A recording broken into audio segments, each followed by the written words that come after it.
my girlfriend declared. I'm not letting go of my ex. Deal with it. I said calmly. Okay. She smiled, visibly relieved. I knew you'd understand. You're not like other guys. I continued, my voice measured. I'll go solo from here. Her face immediately scrunched up, confused.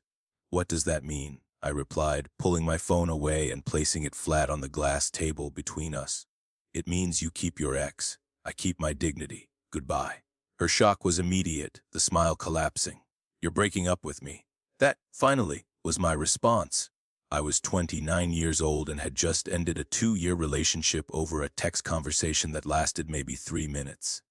Even hours later, the finality of it felt surreal, like I was watching an actor play my part.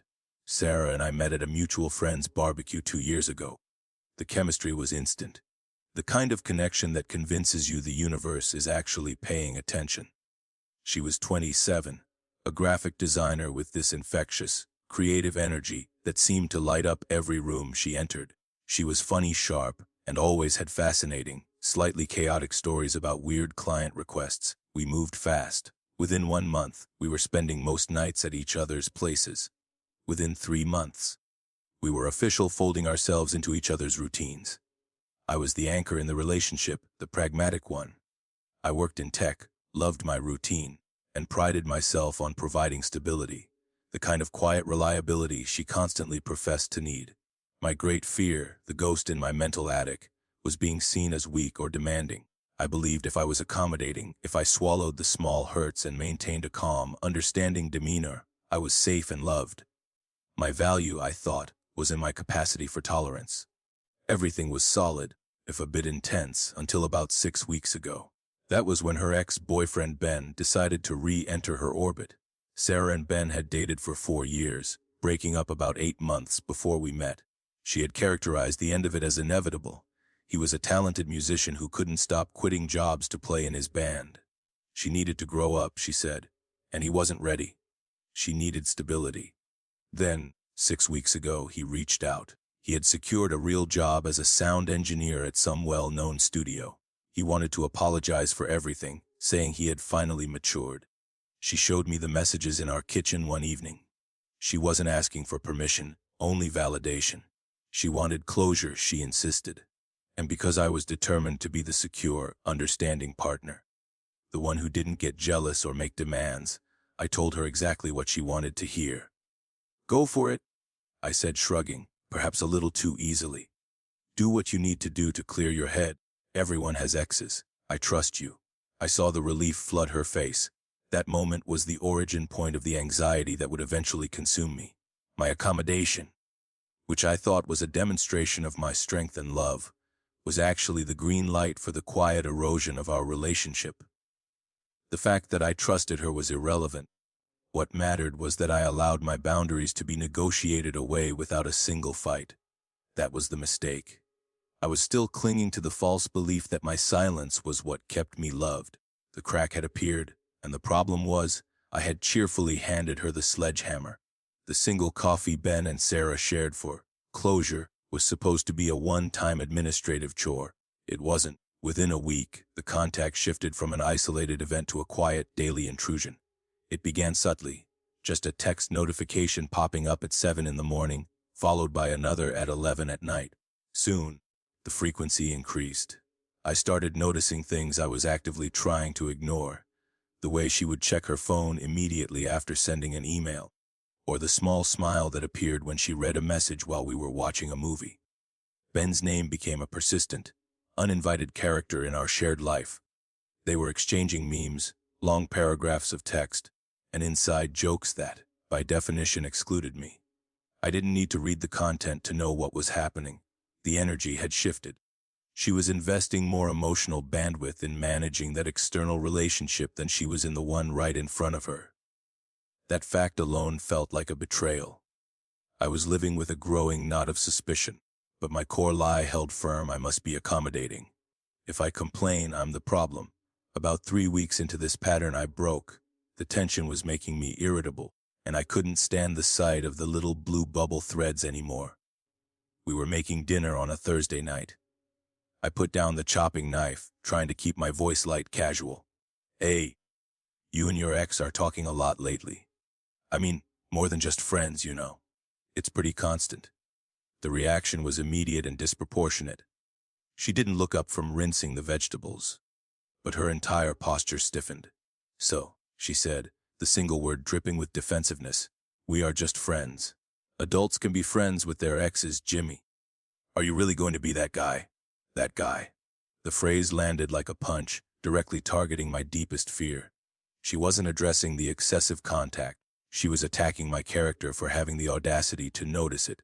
I tried to pivot, still seeking a rational outcome. I get that, Sarah, I really do. But it's kind of excessive. You're texting him more than you text me. I don't see the need for a good morning text from him every single day. She finally looked at me, her eyes flashing. That is absolutely not true. You're being insecure, and honestly, it's frustrating. You need to trust me. A classic deflection. My inner voice screamed, but I couldn't push back. I felt the familiar shame of being perceived as jealous. I didn't want to be the boyfriend who monitored her phone, even though I was already mentally logging every text. My desire for internal peace, the lie that if I was calm, I would be loved, overrode the evidence of my senses. I dropped the subject. You're right. I conceded, giving in. I shouldn't have brought it up. My mistake. The small victory made her relax, and she immediately went back to chatting with Ben, which confirmed everything I feared. Later that week, I vented a sanitized version of the situation to my friend Leo at the gym. We had met through Leo, who had also been at the barbecue. I framed the situation as a minor annoyance I was trying to manage. Leo, who is built like a brick outhouse but surprisingly perceptive, paused his bench press. Dude, that's not a friend. That's a hobby, or worse. You need to watch out for the shift in priority. I trust her, I insisted, clutching onto the lie. Leo just shook his head, looking unimpressed. Trust is fine, Jimmy, but respect is earned daily. When a person starts investing energy outside the relationship that should be reserved for the relationship, they are shifting priority. The problem isn't Ben. The problem is her protecting his access from you. Just watch for the lies. I hated that he was right. I hated that I had to watch for the lies, but the warning stuck with me, lodging in my mind like a ticking clock, forcing me to pay closer attention to the subtle cues that the relationship was eroding not in a dramatic explosion, but in 1,000 quiet texts. Leo's warning to watch for the lies echoed in my head for the next few days. I didn't have to wait long. The big plan for last Friday was dinner. We had reserved a table at this Italian place we loved, and Sarah had bought a specific new dress for the occasion, a deep crimson number that looked incredible on her. She had been excited about wearing it. At 5:30, 30 minutes before we were due to leave, I received a text from her. Not a call, a text. It read, "Hey, so sorry, but I'm totally wiped out. Client meeting was brutal. Need to decompress alone and go to bed early. Rain check." I was disappointed, but her job was demanding. I responded immediately, "No worries. Get some rest. We'll rebook next week." I spent the next 2 hours alone, eating leftover takeout and watching a basketball game, genuinely thinking she was resting.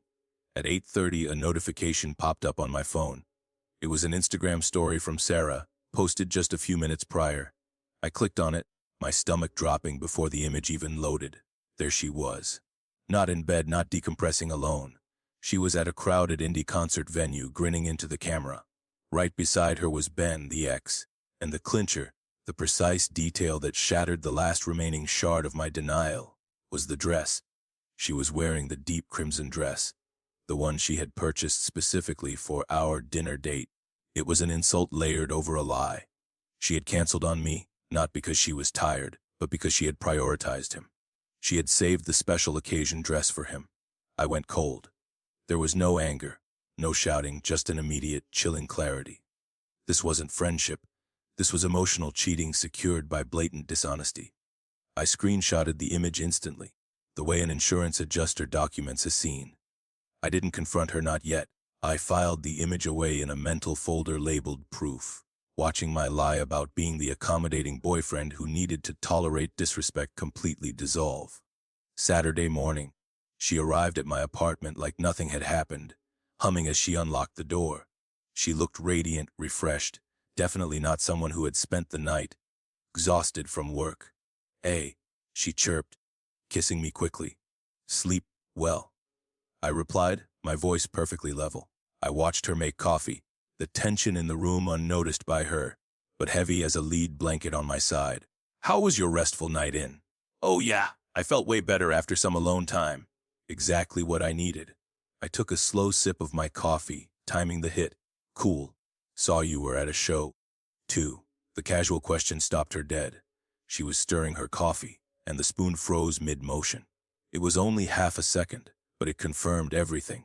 The momentary lapse in her practiced performance. She recovered quickly, forcing a small laugh. Oh yeah, Ben had an extra ticket last minute. It was totally spur of the moment. Didn't think you'd be into that kind of music anyway. That was it. Not an apology for the lie. Not even an acknowledgement that lying was messed up. Justification. She was justifying deceiving me by suggesting I was too boring to be included. I didn't press her on the dress. I didn't mention the canceled date. I just looked at her, processing the audacity and the speed at which she had dismissed the entire sequence of disrespect. My response was a quiet, right.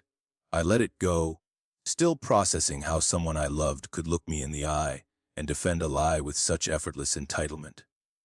But in that moment, the relationship was already over, waiting only for the final, necessary confrontation that would make the conclusion external.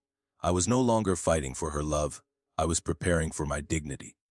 The following Tuesday, I was back in my apartment, supposedly working. Sarah was there too, sitting on the couch with her laptop, supposedly designing something.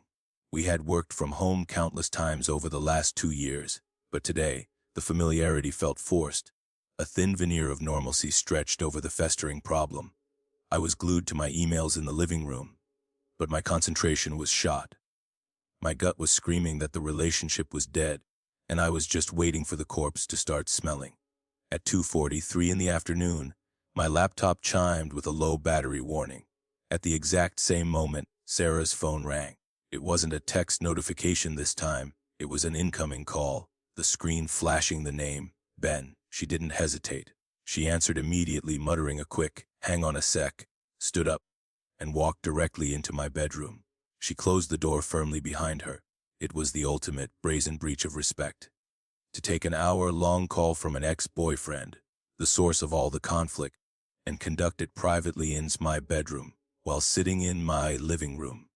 It was less about secrecy and more about a calculated assertion of her right to choose her priorities, regardless of my presence. I didn't move. I stared at the digital clock on the cable box below the television. Every minute that ticked by felt like 10. I watched the numbers change from 43 to 40, 4 to 55. I counted 20 minutes, 30 minutes, then past 40. I kept thinking, she will come out. She will explain. She will apologize. But she didn't. She stayed behind that closed door for 43 excruciating minutes. When she finally emerged, she was smiling. The bright, easy smile of someone who had just shared a pleasant, intimate conversation. She didn't mention the call, didn't offer a half-hearted explanation, didn't even acknowledge that she had disappeared for nearly an hour while we were supposed to be sharing space. She just sat back down on the couch, laptop open, ready to resume the charade of domestic bliss. The last of my anxiety evaporated, replaced by a cold, hard clarity. This was no longer about insecurity. It was about objective fact. My Lee, the one that claimed I had to tolerate disrespect to be loved, was finally destroyed by the sheer weight of her entitlement. I waited 10 more minutes, giving myself time to calibrate my voice. I didn't want to yell. I wanted to dismantle. I put down my own laptop. "I need to talk to you about your ex." She didn't even look up from her screen, but I saw the reflexive tension in her shoulders. "Oh, here we go again," she mumbled, rolling her eyes. An actual, performative eye roll. "Yeah, here we go again," I confirmed, maintaining a steady tone. "You lied about Friday night. You're talking to him constantly. You just spent almost an hour on the phone with him, in my bedroom, while sitting in my apartment. That isn't friendship, Sarah. That's emotional involvement that disrespects this relationship." She snapped her laptop shut and stood up, crossing her arms tightly. "You're being controlling. I am allowed to have male friends. He's not just some male friend. He's your ex-boyfriend of 4 years, who you're clearly still emotionally involved with. When a person lies to their partner to spend time with someone else, that person has made a choice. She took a step toward me. So what? You're giving me an ultimatum. It's him or you. I shook my head slowly. I'm not giving an ultimatum.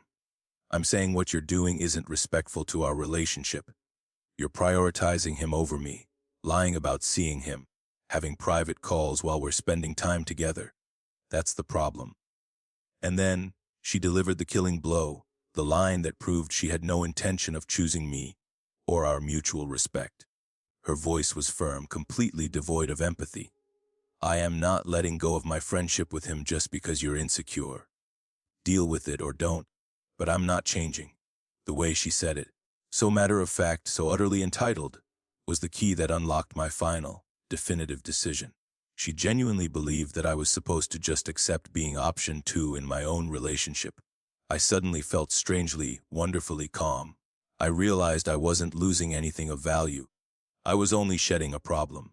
I looked at Sarah, truly seeing her for the first time in weeks. She was waiting for me to back down, to apologize for being insecure, to accept the new terms of her self-centered contract. The calmness that had settled over me felt like victory. I was no longer fighting my own fear of confrontation. I was operating on pure, cold self-preservation. Okay, I said. The single word was quiet, but it had the weight of a dropped anchor. She smiled, a huge, relieved, self-congratulatory smile. She had won. She had successfully bullied me into accepting her disrespect. Good. She sighed, actually relaxing her stance. I knew you'd understand. That's why I love you. You're not like other guys who are so possessive. The irony was overwhelming. She loved me for the very quality that had enabled her betrayal. I understand you're choosing him, yes, I clarified, taking a step back toward the door. So, I'll go solo from here. Her face crumbled, the relief instantly replaced by confusion. What does that mean, Jimmy? Stop being dramatic. It means, I replied, my voice steady. You keep your ex. I keep my dignity. We are done. Goodbye. The silence in the living room was deafening. It took her a full 5 seconds to process the irreversible finality of the words. She had anticipated tears, shouting, begging. Anything but this cold, logical exit. Then the panic hit. Wait, what? You're breaking up with me? I gave a single, non-committal nod. Over this? Over me having a friend. You are seriously throwing away 2 years over a friendship. Her voice ratcheted up, cracking with disbelief. No, I corrected her. I'm breaking up with you over you lying about where you were, over you prioritizing another man over me repeatedly, and over you straight up telling me to deal with it. When I brought up the disrespect, I'm good, actually. The tears arrived immediately, a torrential flood. She was a master of waterworks, and I knew from experience they were usually deployed to short-circuit any rational disagreement. You can't be serious, she sobbed, burying her face in her hands. I thought you were different. I thought you trusted me. I did trust you, Sarah, I said, stepping past her toward the hallway closet. Then you lied about Friday night. That was when the trust went. You wore the dress you bought for our date to a concert with him. Trust gone. That was one time. That was one time that you know about. I stopped, turning back to face her. Exactly. That was one time that I've a know about. How many times did you decompress alone and actually hang out with him? She didn't answer. She stood frozen, her wet face saying everything I needed to know. The silence was the final, total confirmation of my sanity. That's what I thought, I said quietly. You need to leave, now. She flared with sudden, defensive anger. This is my apartment, too. I'm here all the time. Your name isn't on the lease, Sarah. You don't pay rent here. This is my apartment. Please leave. She grabbed her laptop, her charger, and the hoodie she'd left on the chair last week. As she stumbled toward the door, muttering about how I was overreacting and throwing away 2 years over nothing, I felt nothing but utter relief. At the door, she turned one last time, her tear-streaked face twisted with venomous ego. Fine. Leave. You'll see how long it takes before you're begging me to come back. I'm a catch, Jimmy, and you just screwed yourself. Doubt it, I said. Goodbye. I closed the door, engaged the deadbolt, and stood there for a full minute, breathing in the sudden, vast silence of the apartment. I felt neither sad nor angry, just profoundly unburdened. The anxiety that had been choking me for 6 weeks was finally gone. I hadn't been paranoid, I had been right. And for once, I had chosen my dignity over the exhausting fight for external approval. The relationship was over, but my peace was back.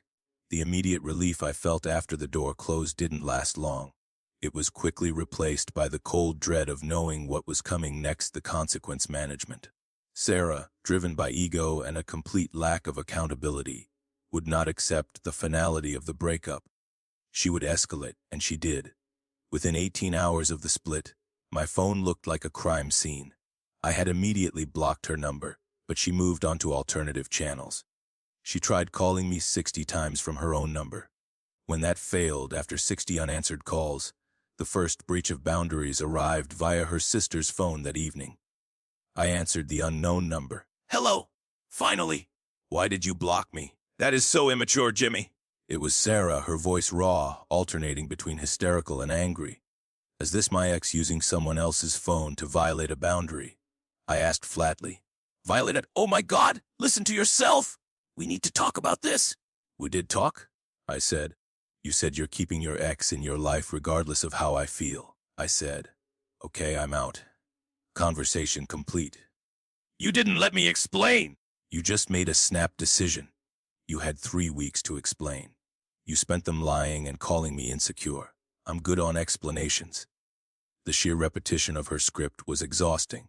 She genuinely couldn't comprehend that her actions had led to a consequence she didn't like. "This is ridiculous." "Are you seriously ending things over a friendship?" she demanded. "Not a friendship, an emotional affair." "But hey, tomato, got to go." I hung up and immediately blocked the sister's number, too. An hour later, her best friend, whose number I didn't even remember having, texted me. "Hey, I know things are rough right now, but maybe you should hear her out. She's really upset and I think there's been a misunderstanding." I replied, keeping it concise. "No misunderstanding. She chose him. I chose me. Pretty straightforward." "She wasn't choosing him. She was just being friends. You're being really unfair." "Cool opinion," I replied. "We're not together anymore, so my fairness isn't her problem." That earned me a block from the best friend, a 2 for 1 special. The following morning, the calls started coming in from her mother. I didn't answer, but she left 3 voicemails. The first one was politely disappointed. The third one was venomous. "Hi, this is Sarah's mother. I don't usually get involved in young people's business, but my daughter is absolutely devastated. She made a small mistake, and you're punishing her like she committed a crime. I raised her to value loyalty and communication, and frankly, I'm disappointed in how you handled this. Please call her back so you two can talk like adults." A small mistake. That characterization of sustained lying and emotional cheating was exactly why Sarah was the way she was. I deleted the voicemail. The gaslighting extended to the whole family system. The hardest part was work. I had one mutual friend from the original barbecue, Leo, who also knew Sarah through the group chat. He pulled me aside during lunch. "Dude, what happened with you and Sarah? She's blowing up the group chat saying you dumped her out of nowhere." "Out of nowhere?" I scoffed, realizing the scale of her spin campaign.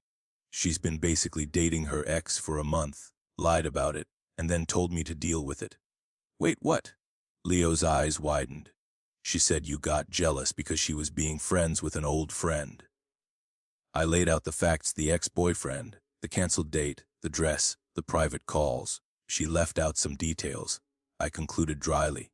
Leo shook his head. "Yeah, funny how that works." He showed me the group chat.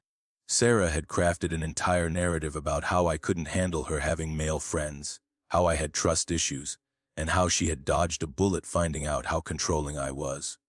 I screenshotted the post. I wasn't sure why, maybe just as a record of the absurdity. Leo told me flat out he was on my side. "That's shady as hell, man. I'm Team U." The climax of the initial harassment came that evening. Around 6 o'clock, someone knocked on my door. I looked through the peephole. It was Sarah holding 2 bags of takeout from my favorite Thai place. I didn't open the door. She knocked again. "I know you're home, Jimmy. Your car's here. Please, I just want to talk." I ignored her.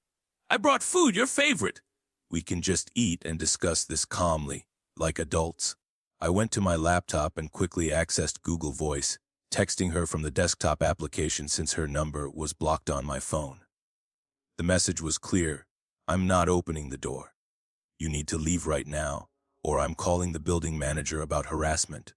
She read it, checking her phone and stiffening visibly through the peephole. She left the food outside my door, along with a note, and walked away. The note was a manifesto of non-accountability. I'm sorry for lying about Friday. I was wrong. But you're wrong, too, for not giving me a chance to fix this. We're supposed to be a team. Please don't give up on us. I love you.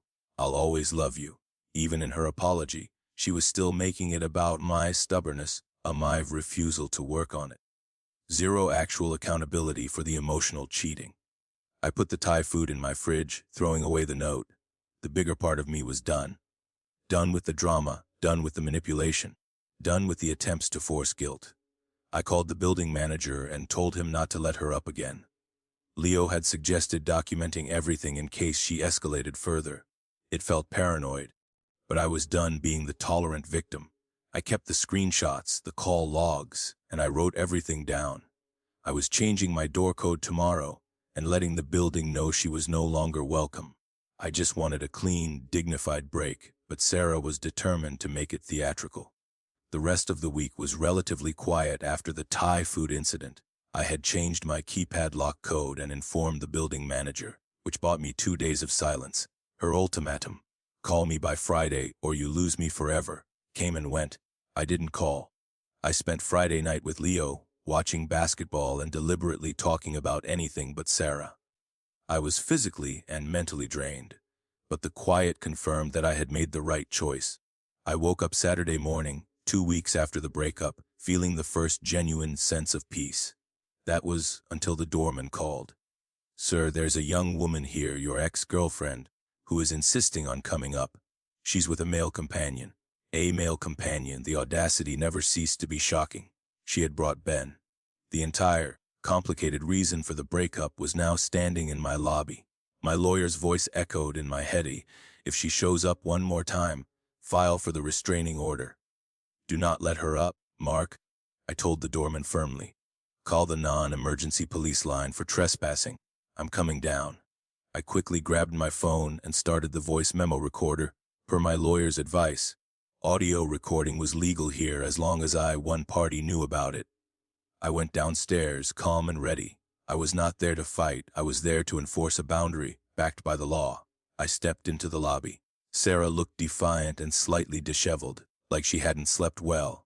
Ben, standing a respectful 3 feet behind her, looked acutely uncomfortable, like he wanted to be anywhere else, perhaps back at his new 6-figure sound engineering job. You had until Friday, Jimmy. Sarah started immediately, her voice shaky, and you had until I blocked you to respect boundaries. Yet, here we are, I replied, keeping my voice low and steady. I didn't raise my volume, forcing her to listen harder. We need to talk. This is Ben. By the way, since you've been so obsessed with him. The insult was pathetic. I'm not obsessed with anyone, Sarah. I just don't date people who lie and cheat. He is your problem now. Ben shifted awkwardly, sensing the shift in the atmosphere. He had clearly been fed Sarah's spin. Look, man, I don't want any drama. She just said you two were having communication issues, and she wanted me here for support. Communication issues, I repeated, turning to Ben. That's what she told you. Yeah, that you couldn't handle her having guy friends. This was the moment. The opportunity to expose the lie to the only other person who needed to see it clearly. I pulled out my phone and held it up, displaying the screenshot of her canceling our date and then her Instagram story of them at the concert. She lied to me about being exhausted, canceled our date, and went to a concert with you wearing a dress she bought for our date. That's not communication issues. That's cheating, I stated, directing the facts straight at Ben. Ben's face went slack. He looked from the screen to Sarah, a slow dawning of realization spreading across his features. Wait, Sarah, you said you two were broken up when we went to that show. Sarah's face went pale, her defiance evaporating into genuine fear. We were basically broken up. We'd been fighting. He was being controlling, she shrieked, desperately grasping for the victim narrative. We had one conversation where I mentioned you were talking to him a lot. I countered. That's not basically broken up. You were lying. Ben looked at her, his face hardening with his own betrayal. You told me you were single. So, you were dating both of us? It wasn't like that, she stammered. The two police officers arrived then. They looked tired, as if they had already dealt with 3 domestic disputes before 9 a.m. We got a call about trespassing, the female officer stated.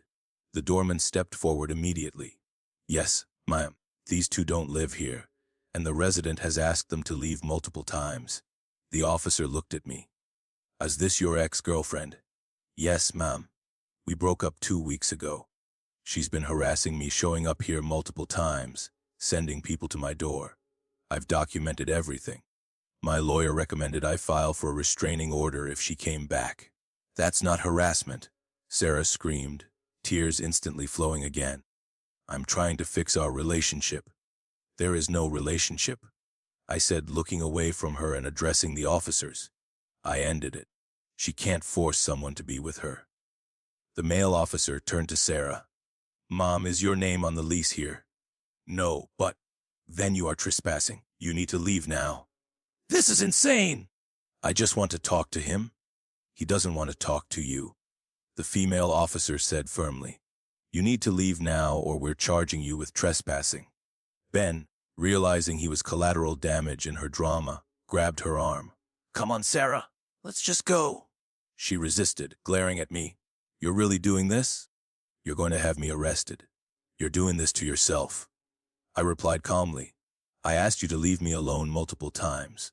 You refused. These are consequences. The officers escorted them both out. Before leaving, I handed the female officer the folder containing all my documentation, the Facebook posts, the call logs, the screenshots. She confirmed I could file for a protection order at the courthouse Monday morning. I stood in the quiet lobby, the heavy velvet curtains and marble floor, feeling like an absurd backdrop for the chaos. The doorman apologized. I thanked him for his help and went back upstairs. The peace was shattered, but the final necessary move had been made. I didn't feel rage or sadness, just profound exhaustion. The war was over, and I had won by simply choosing not to play her game anymore. After the police left, I sat on my couch, the audio recorder still running on my phone. The adrenaline was fading, leaving behind a dull ache of exhaustion. The sight of Sarah, standing there with the man she had lied for, and then acting shocked when the consequences were legal, was the final, indelible image of her entitlement. Leo came over that afternoon with beer and a fresh pizza, avoiding the Thai food still languishing in my fridge. We didn't talk about Sarah much. We watched basketball and decompressed, letting the normal, grounding noise of the game wash over the last 2 weeks of chaos. Monday morning, I filed for the protection order at the courthouse. I spent 2 hours filling out paperwork, explaining the full situation to the judge, and presenting my organized folder of evidence, the text messages, the Instagram screenshot, the call logs, the sister's manipulative threat of self-harm, and the police report from Saturday morning. The judge granted a temporary order. She couldn't contact me. She couldn't come within 500 feet of my home or workplace. There would be a full hearing in 3 weeks, but my lawyer was confident it would become permanent. The order got served to Sarah on Tuesday. I knew, because less than an hour later, her mother called my work. My boss, a practical man, called me into his office. Jimmy, your ex-girlfriend's mother called here demanding to speak to you. I told her that's not happening, and if she calls again, we're reporting it to the police. Just want to make sure you're okay. I'm okay, I replied, feeling a strange mix of guilt and cold satisfaction. Sorry, this is bleeding into work, sir. Not your fault. She sounds unhinged. You did the right thing getting that order. I immediately reported the call to my lawyer, confirming the protection order was already being violated by proxy. Today was quiet, the first peaceful day in 2 weeks. The storm had finally passed, replaced by the silence of enforcement. I checked my email that night and found one last communication, one I never expected. The subject line read, "Sorry, man." It was from Ben, Sarah's ex. I almost deleted it, but curiosity won. He wrote that he didn't expect me to respond, and he would respect if I didn't. He apologized for his part in the mess, explaining that Sarah had told him we were broken up and that she was just nervous to tell people yet. When I realized she'd lied to both of us, I cut contact. For what it's worth, you handled this way better than I would have. She's been blowing up my phone, calling me a traitor, and saying I ruined her life. Blocked her eventually. Anyway, sorry again. You deserved better. I didn't respond. What was there to say? But reading it was profoundly validating. It was confirmation from the outside world that my reality was, in fact, reality, not the twisted, insecure narrative Sarah had been selling everyone. So that's where things stood. Protection order in place. The toxic drama was finally facing legal consequences. Life was returning to normal. Leo asked me how I felt now that the dust was settling. The honest answer was tired. I was disappointed that someone I cared about turned out to be so profoundly manipulative and entitled. But mostly, I was relieved it happened now instead of 2 years from now, after buying a house or having children. The whole thing taught me something important, though. People will truly tell you who they are if you pay attention. Sarah told me she wasn't letting go of her ex. I should have just believed her the first time instead of clinging to the lie that I needed to be the accommodating man to be loved. I realized my dignity was not negotiable. I have no regrets about leaving. Every single time I wavered, which only happened once or twice in the early days, Sarah would do something that reminded me exactly why I left, like showing up with the guy she was emotionally cheating with, then acting shocked when there were consequences. I dodged a nuke, not just a bullet. Being single honestly sounds pretty great right about now. The exhausting need to monitor another person's integrity is gone. I am finally free. If someone shows you they don't respect you, believe them and then leave. Your dignity is your greatest asset. Peace.